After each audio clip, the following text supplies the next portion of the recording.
बिस्मिल्लाहिर्रहमानिर्रहीम व इन तउद्दू निअमतल्लाहि ला तुहसूहा सदक़ल्लाहुल मौलानुल अज़ीम व सदक़ा रसूलुहुन नबियुल अमीनुल मतीनुल करीमुर रऊफ़ुर रहीम व नहनु अला ज़ालिका लमिनश शाहिदीन व शाकिरीन वल्हम्दुलिल्लाहि रब्बिल आलमीन आमीन या रब्बल आलमीन। अल्लाह के हुजूर में सर को झुका के देख, अल्लाह के हुजूर में सर को झुका के देख, मिलता है क्या नमाज में सजदे में जाके देख। वो खुश नसीब है जिसे मंजूर है नमाज, मोमिन की पाक रूह का एक नूर है नमाज। और मुनकर नकीर कब्र में पूछेंगे जब सवाल, देगी नमाज खुद ही नमाजी का हर जवाब। हजरात मोहतरम, आज हम और आप जश्न आमद रसूल कॉन्फ्रेंस व अंसारे मदीना कॉन्फ्रेंस में शिरकत कर रहे हैं। मैं मौला की बारगाह में दुआ करता हूँ कि अल्लाह रब्बुल इज्जत हम तमामी मुसलमानों की इस हाजिरी को अपनी बारगाह में कबूल व मकबूल फरमाए। हम तमामी मुसलमानों को हक बोलने, हक सुनने और हक पर अमल करने की तौफीक रफीक अता फरमाए। हजरात मोहतरम, मैं मुख्तसर से वक्त के लिए आपके दरमियान हाजिर आया। मुहिब्बे गिरामी आलिम नौजवान फ़ख्रुल कुर्रा हजरत हाफिज़ कारी नसीरुद्दीन साहब क़िबला निज़ामी बार बार असरार कर रहे थे। मेरी थोड़ी सी भी तमन्ना नहीं थी कि मैं आपके दरमियान हाजिर आऊं, क्योंकि खतीब इंटरनेशनल सयाह अमरीका व अफ्रीका हजरत अल्लामा मुफ्ती अहमद रजा साहब क़िबला मंजरी बरेली शरीफ से जो चलकर तशरीफ लाए हैं, उनका एक बेहतरीन और उनका खिताब अभी थोड़ी देर बाद आप समाप्त करेंगे। बस हजरत आधा घंटे के अंदर अंदर मिंबर शरीफ पर आ जाएंगे और उनका खिताब भी शुरू हो जाएगा। और उनके अलावा खतीब हिंदुस्तान हजरत अल्लामा मोहम्मद उमर निज़ामी साहब क़िबला जनरल सेक्रेटरी जमीयत उलमा अहले सुन्नत महाराष्ट्र मुंबई की भी आमद अभी थोड़ी देर में होगी। उस्ताद मोहतरम हुजूर मुबल्लिग साउथ अफ्रीका माहिर दरसियात हजरत अल्लामा मुफ्ती नासिम साहब क़िबला खलीफे ताजुश शरिया की भी आमद थोड़ी देर में होगी। मिंबर नूर पर आप देख रहे हैं शहंशाह तरन्नुम आबरूए तरन्नुम जनाब शमसुल हुदा वलीदपुरी भी तशरीफ रखते हैं। वासिफ़े शाहुदा कारी यूसुफ आरज़ू बस्तवी बुलबुले बागे मदीना जनाब नैयर बस्तवी कारी अशरफ कादरी और नकीब हिंदुस्तान हजरत अल्लामा शरीफुल हक सुबानी साहब क़िबला तशरीफ रखते हैं। आप हजरात इन उलमाए किराम के नूरानी चेहरे की ज़ियारत करें। 10 से 12 मिनट का खिताब मेरा समाप्त करें।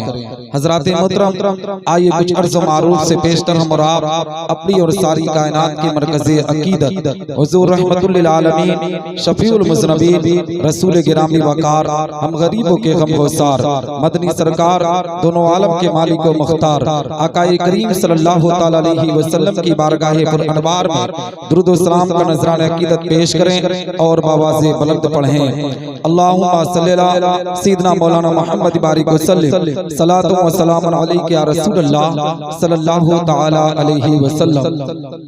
हज़रात मोहतरम, इस प्रोग्राम में तलबा ने बड़ी मोहब्बत से बड़ी अकीदत से इस प्रोग्राम को सजाया रचाया बसाया।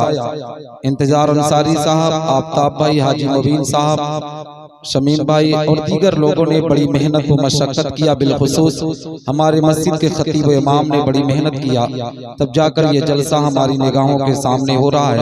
मैं दुआ करता हूँ अल्लाह इन सब पर अपना खास फजल फरमाए, करम फरमाए।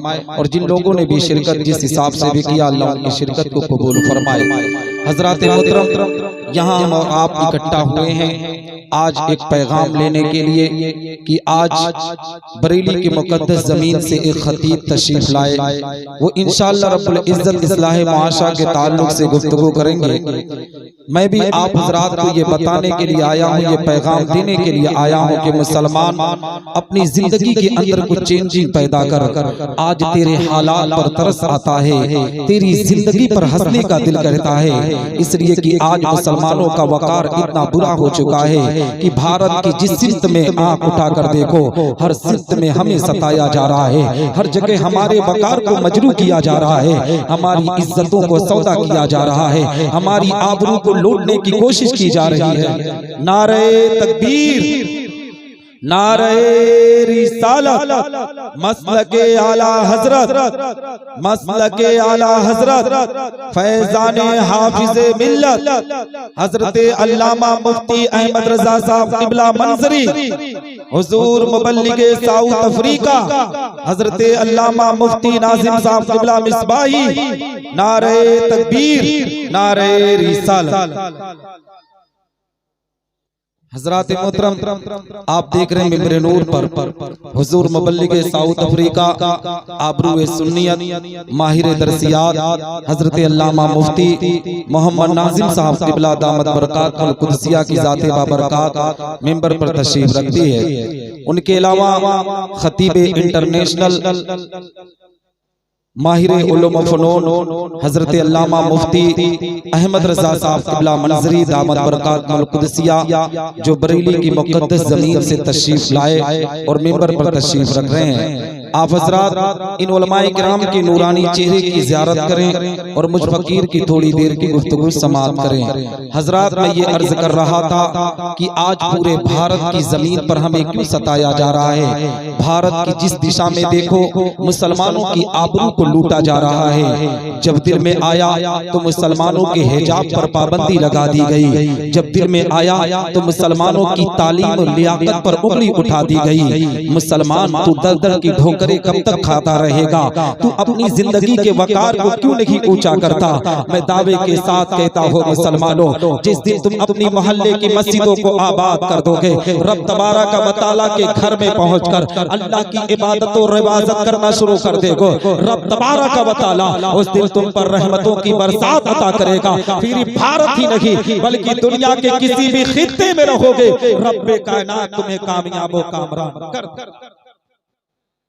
जरूरत इस बात की है मुसलमानों कि आज हम क्यों मारे जा रहे हैं, हम सताए क्यों जा रहे हैं। इतनी बड़ी आबादी है, उठाकर देख लो इस सरजमीन अमरडोबा के अंदर दारुल तनवीरुल इस्लाम एक दीनी इदारा है। मगर मुझे बताओ मुसलमानों, क्या डिग्री कॉलेज मुसलमानों के पास हैं? तो आप कहेंगे नहीं। जिस दिन मज़हब इस्लाम का मानने वाला अपने मदरसों में असरी तालीम को भी फरोग देने लगेगा, ए मुसलमानों, हमारे अराकीन और मेंबरान जहां पर दरसो तदरीस के काम को दीनी अंजाम देते हैं, वहीं पर दुनियावी भी कामों को अंजाम देने लगे। जो हमारी बेटियां इधर उधर पढ़ने के लिए जाती हैं, मुसलमान अपने जहां एक कॉलेज का कयाम करें। हकीकत में मैं दावे के साथ कहता हूं, तुम अपने पैसों को इधर उधर जो बर्बाद करते हो, अगर 50,000 की आबादी वाला ये इलाका, 50,000 से ज्यादा मुसलमानों का ये इलाका अगर मुत्तहिद होकर ये ठान ले कि हमें एक कॉलेज ऐसे बनाना है जहां पर हिजाब के लिए बेटियों को कोर्ट कचहरी की जरूरत ना पड़ेगी, बल्कि कॉलेज हमारा होगा, बेटियां जहां इज्जत के साथ तालीम हासिल करेंगे। दावे के साथ कहता हूं मुसलमानों, हम मज़हब इस्लाम के मानने वालों का बोलबाला होगा। हिंदुस्तान नहीं दुनिया के किसी भी खित्ते में रहोगे, रब तबारक व तआला तुम पर रहमतों की बरसात। लेकिन आज हालात इतने बदतर हैं कि हम अपने बच्चों की तालीम और तरबियत पर थोड़ा सा भी ध्यान नहीं देते। हमारे बच्चे थोड़े से बड़े हुए, हम सोचते हैं महाराष्ट्र चले जाएं, थोड़ा सा पैसा कमा कर लाएं। हम तालीमी म्यार में इतने नीचे हो चुके हैं कि आप जब रिपोर्ट उठाकर देखेंगे ना, तो हमारी तादाद बहुत कम है। 1% भी नहीं है कि हम तालीमी मैदान में किसी से मुकाबला कर सके। ए मुसलमानों, अपनी सोच को बदलो, अपनी फिक्र के बदलो, कुरान की तालीम पर अमल करके, शरीयत मुतहरा पर अमल करके, पैगंबर इस्लाम की गुलामी का पट्टा अपनी गर्दन में डालकर तुम दीन इस्लाम की तालीम की तरफ आगे बढ़ो। जब आगे कब बढ़ोगे? जब तुम अल्लाह के घर को आबाद करोगे, जब मस्जिद में पहुंचकर रब की इबादत करोगे, रब तबारक व तआला का खौफ सीने में बसाओगे, तब रब तबारक व तआला तुम पर रहमतों की बरसात अता करेगा। तुम यहाँ भी कामयाब रहोगे, तुम मैदान महशर में भी कामयाब व कामरान होते हुए। लेकिन आज तो हालात इतने बदतर हो चुके हैं, माशा इतना गंदा हो चुका है कि मुसलमान की जिंदगी के अंदर मैंने देखा कि यही अभी निगाहों के सामने, जानते हो, रबीउल आखिर का महीना आ रहा है जिसमें हम सरकार गौसे आज़म रज़ी अल्लाह तआला अन्हु की याद को ताज़ा करेंगे। ए मुसलमानों, जब 11वीं शरीफ का दिन होगा ना, इसी बाजार इसी मार्केट में निगाह उठा कर देखना, मुसलमानों की तादाद मुर्गा खरीदने वालों की बहुत ज्यादा होगी। हर कोई मुर्गा खरीदने के लिए इसी मार्केट में पहुंचता है। हर कोई आता है, कहता है कि मैं अपने घर पर मुर्गा लेकर जाऊंगा, अल्लाह के नाम पर ज़बा करके उस पर सरकार गौसे आज़म का न्याज़ व फातिहा दिलाऊंगा। जब मैंने सवाल किया, मुसलमान तो 11वीं शरीफ के मौके पर मुर्गा क्यों ज़बा करेगा? तुम अल्लाह रब्बुल इज्जत के नाम पर मुर्गा ज़बा करके गौसे आज़म की न्याज़ व फातिहा क्यों दिलाएगा? तो सीने पर हाथ रखकर कहता है, अपनी बोझ पर ताव देकर कहता है, निसार अहमद निज़ामी, क्या तुझे खबर नहीं है, क्या तुझे पता नहीं है कि सरकार गौसे आज़म को मुर्गा बहुत ज्यादा पसंद था? ए मुसलमान, मैं तुझे पैगाम देना चाहता हूँ, तुझसे किसने कह दिया कि गौसे आज़म को मुर्गा बहुत ज्यादा पसंद था? जरा सरकार गौसे आज़म की हिस्ट्री उठा कर देख, गौसे आज़म की तारीख उठा कर देख। अगर उनकी पसंद पर अमल करना चाहता है तो सरकार गौसे आज़म रज़ी अल्लाह तआला अन्हु अपनी जिंदगी के अंदर जिस चीज से सबसे ज्यादा मोहब्बत करते थे वो नमाज की पाबंदी थी, वो कुरान की तिलावत थी, वो पैगंबर इस्लाम की मोहब्बत थी। ए मुसलमान, अगर गौसे आज़म को मुर्गा बहुत ज्यादा पसंद होता तो खुद गौसे आज़म का बयान है कि मैं कुछ साल के लिए जंगलों और बयाबानों में चला गया, जब मुझे भूख लगती थी तो मैं मुर्गे की तलाश नहीं करता था, मिठाइयों की तलाश नहीं करता था, फ्रूट की तलाश नहीं करता था, जमीन पर उगने वाली घास को खाकर, दरख्त के पत्तों को खाकर मैं अपनी भूख को मिटाया करता था, मगर अल्लाह की इबादत करता रहता था। तो ए मुसलमान, पता चला कि गौसे आज़म की अकीदत का नाम सिर्फ मुर्गा ज़बा कर लेने का नाम नहीं है। गौसे आज़म की मोहब्बत का नाम यह है कि तुम अपनी मस्जिदों को आबाद करो, कुरान की तालीम को आम करो, पैगंबर इस्लाम की मोहब्बत सीने में बसा कर अपनी जिंदगी को बसर करो। इंशाअल्लाह तबारक व तआला रब्बे कायनात सरकार गौसे आज़म के सदके तुझे जन्नत में आला मकाम अता कर देगा। लेकिन हालात इतने बदतर हो चुके हैं, जिंदाबाद जिंदाबाद, बहुत अच्छी की पाबंदी छोड़ बैठे हैं, हम नमाज से अपने आप को इतनी दूरी करते हुए नजर आ रहे हैं। हमने देखा है मस्जिदों के हालात इतने बदतर हो चुके हैं कि मस्जिद में ना अगर नमाजी नमाज पढ़ने के लिए जाए और छोटे छोटे बच्चे नमाज पढ़ने के लिए जाए तो कुछ लोगों को बहुत ज्यादा तकलीफ हो जाती है। कुछ लोग कहते हैं इन बच्चों को हटा दो। याद रख मुसलमान, इनके मुस्तकबिल को बर्बाद ना कर। अगर आज ये मस्जिद में ना दिखेंगे ना तो कल तुम्हारी मस्जिदों की हिफाजत करने वाला कौन आएगा? कौन तुम्हारी मस्जिदों को आबाद करेगा? याद रख, ये बच्चे जो हैं ये आने वाले वक्त में हमारी मस्जिदों को आबाद करने की जिम्मेदारी रखने वाले हैं। इन बच्चों को देखकर इनको निकालने की कोशिश ना कर, बल्कि तू अपने बच्चों को उसकी उंगली पकड़कर मस्जिदों की तरफ ले जाने की कोशिश कर। जिस दिन इन काम को अंजाम दे देगा, रब तबारक व तआला की रहमतें तुम पर नाजिल होती ही नजर आएंगी। तुम्हारी दुनिया भी सबरेगी, तुम्हारी आखिरत भी सबरती हुई नजर आएगी। आज बहुत से ऐसे मुसलमान, वाह वाह वाह, बहुत अच्छे, सुभान अल्लाह सुभान अल्लाह, आज जिंदाबाद जिंदाबाद। नमाज के ताल्लुक से भी तरह तरह के बहाने बनाने पर आमादा हैं। आज तो ऐसे मुसलमान हैं कि बाकायदा बीमारी का बहाना बना लेते हैं, कहते हैं मैं तो बहुत ज्यादा बीमार हूँ। इस बीमारी की हालत में देखिए, नारे तकबीर, नारे रिसालत भी तशरीफ ला चुके हैं। आप हजरात इस्तकबाल कर ले। नारे तकबीर, नारे रिसालत, मसलके आला हजरत हजरत अल्लामा मोहम्मद उमर निज़ामी साहब क़िबला, नारे तकबीर। हजरात मोहतरम, बस 1-2 मिनट की गुफ्तगू और समाप्त कर लें, क्योंकि मैं तो बराबर बोलता ही रहता हूँ। ये तो कारी नसीरुद्दीन साहब क़िबला की ख्वाहिश थी, क्योंकि हजरत मिंबर पर आए नहीं थे तो उनकी ख्वाहिश थी कि 10 मिनट आप खिताब कर दें। तो हजरात मोहतरम, आखिरी बात ये कह रहा हूँ कि नमाज की पाबंदी हमारा आप पर जरूरी है, इसलिए कि आज मुसलमान बहुत से ऐसे हैं जो अपने आप में नमाज के लिए तरह तरह के बहाने बनाने पर आमादा है, मगर उसी मुसलमान की जिंदगी उठाकर देखो, वही मुसलमान कहता है कि हम सरकार गौसे आज़म के मानने वाले हैं, हम गौसे आज़म से अकीदत व मोहब्बत करने वाले हैं। याद रखो मुसलमानों, सर के गौसे आजम के बयान को उठाकर देखो। खुद गौसे आजम का बयान है कि अगर आप किसी रास्ते से गुजर रहे हो और उधर से एक कुत्ता जो गंद में गंद आलूद कुत्ता आ रहा हो और एक तरफ से बेनमाजी आ रहा हो, तो गौसे आजम के पैगाम को नोट करो। सरकार गौसे आजम रज़ी अल्लाह तआला अन्हु इरशाद फरमाते हैं कि मुसलमान, जब तुझे गुजरना हो और गुजरते गुजरते अगर साइड लेनी हो तो तू साइड बेनमाजी की तरफ ना ले, तू साइड ले तो गंद आलूद कुत्ते की तरफ ले। इसलिए कि कुत्ता अगर तेरे जिस्म से मस कर दिया तो चंद कतरों पानी से, चंद लोटे पानी से तू अपने निजात को साफ कर सकता है। मगर अगर बेनमाजी से तेरा जिस्म मस कर गया और बेनमाजी की नहुसत तेरे साथ लग गई तो समुद्र का पानी भी कम पड़ जाएगा, तेरी नहुसत साफ होने वाली नहीं है। पता क्या चला मुसलमानों कि सरकार गौसे आजम की अकीदत का नाम ये है कि तुम पहले नमाजों की पाबंदी करो, पहले कुरान की तिलावतों का एहतमाम करो। आओ मैं आपको एक आखिरी बात बताता हुआ चलो। आज नमाज ना पढ़ने के लिए तरह तरह के बहाने हम बना रहे हैं, तरह तरह की कोशिशें हम करते हैं। आज मैंने देखा है मुसलमानों की जिंदगी को, आज हकीकत में लोग बीमारी का भी बहाना बना देते हैं। अगर किसी डॉक्टर ने कह दिया कि आपकी बीमारी बढ़ चुकी है, आपको फला वक्त तक फला दिन तक नमाज की पाबंदी नहीं करना है, तो जानते हो आज के मुसलमान के चेहरे पर मुस्कुराहट आ जाती है। याद रख मुसलमान, जब तुझे कोई डॉक्टर कहे कि तुझे 5 वक्त नमाज को तर्क करना है तो उस वक्त अपने चेहरे पर मुस्कुराहट ना ला, अपने आंखों में आंसुओं के कतरात को ला।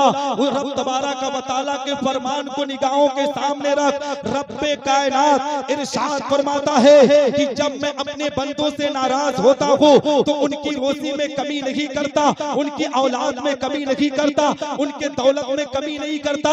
जब मैं बंदों से नाराज होता हूँ तो उनसे सजदे की तौफीक को छीन लिया करता हूँ। तो ए मुसलमान, जब कोई डॉक्टर तुझे मना करे या कोई मजबूरी आए तो रब तबारक व तआला की बारगाह में गिरिया बेसारी किया कर। अल्लाह की बारगाह में आंखों में आंसुओं के कतरात को लेकर ये दुआ कर कि मौला, मैंने कौन सी खता कर दी, मैंने कौन सी गलती कर दी जिसकी बुनियाद पर तूने मेरे सजदे की तौफीक को छीन लिया।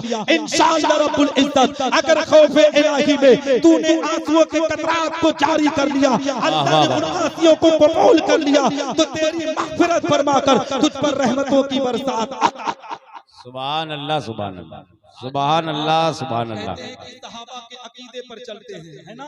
अगर बात आ जाए अहले सुन्नत वल जमात के मानने वालों की, तो हम कहते हैं कि हम सहाबा के अकीदे पर हैं, हम सहाबा से मोहब्बत करने वाले हैं। सहाबी रसूल की जिंदगी को क्या तुमने पढ़ने की कोशिश की? तेरी जिंदगी के ये हालात हैं कि तू दुकान पर बैठकर सिर्फ गीबत व चुगली जैसे बड़े गुनाह को करने पर आमादा है। तेरी जिंदगी का ये मामला है कि जब तक तू एक दूसरे की बुराई ना कर ले, तेरे पेट का खाना हजम होने का नाम नहीं लेता है। तेरी जिंदगी के ये मामलात है कि जब तक तू अपने पड़ोसियों को गाली ना दे दे, तब तक तेरी जिंदगी के मामलात ठीक नहीं होते हैं। मगर सहाबा की जिंदगी को उठा कर दे। हजरत अब्दुल्ला इब्न अब्बास रज़ी अल्लाह तआला अन्हु की जिंदगी के वो लम्हे आपकी निगाहों के सामने रखना चाहिए हो। हजरत अब्दुल्ला इब्न अब्बास, एक मर्तबा उनकी आंख में थोड़ी सी तकलीफ हो गई, अब बीनाई भी हल्की हल्की जा रही थी। हजरत अब्दुल्ला इब्न अब्बास दौड़े दौड़े एक हकीम के पास पहुंचे। हकीम से दरियाफ्त करते हैं, ए हकीम, मेरी आंखों की थोड़ी सी जांच कर ले, इसलिए कि मेरी आंखों की बीनाई भी जा रही है, मेरी आंख में दर्द भी बढ़ रहा है। हजरत अब्दुल्ला इब्न अब्बास जब हकीम के सामने